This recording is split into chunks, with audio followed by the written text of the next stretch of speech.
রবীন্দ্রনাথ ঠাকুর, কাজী নজরুল ইসলাম এরা শুধু কবি বা সুরকার নন, তারা একটি সাংস্কৃতিক উত্তরাধিকার।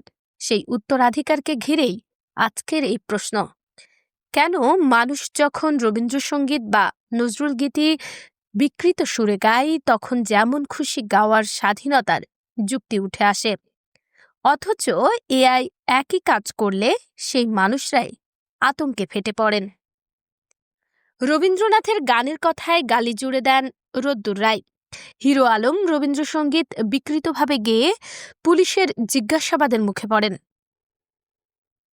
এআর রহমান নজরুলের কারারুই লৌহ কপাটে নতুন সুর বসিয়ে তীব্র বিতর্কের জন্ম দেন।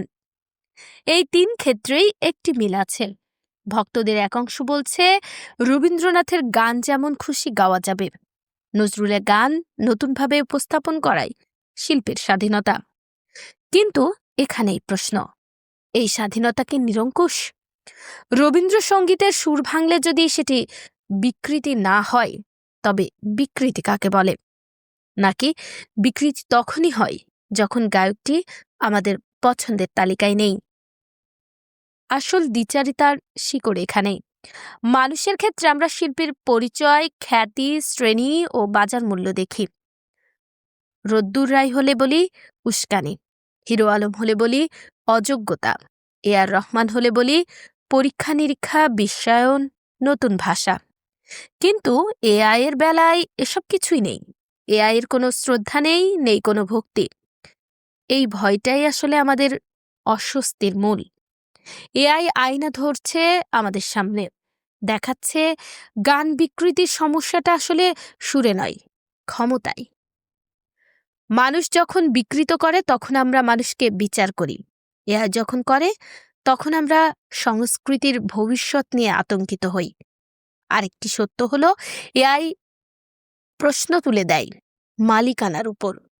রবীন্দ্রনাথ কার? নজরুল কার? একজন গায়ক, একটি প্রতিষ্ঠান, নাকি একটি জাতির সম্মিলিত স্মৃতি? এআই সেই স্মৃতিকে নিয়ন্ত্রণের বাইরে নিয়ে যাচ্ছে, আর তাই প্রতিবাদ।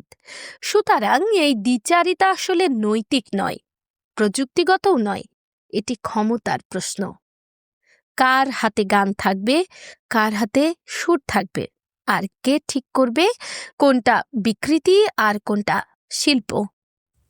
এই প্রশ্নের উত্তর না খুঁজলে আমরা বারবার মানুষকে ক্ষমা করব আর যন্ত্রকে দোষ দেব, যখন আসলে সমস্যাটা আমাদের নিজেদের দৃষ্টিভঙ্গিতেই।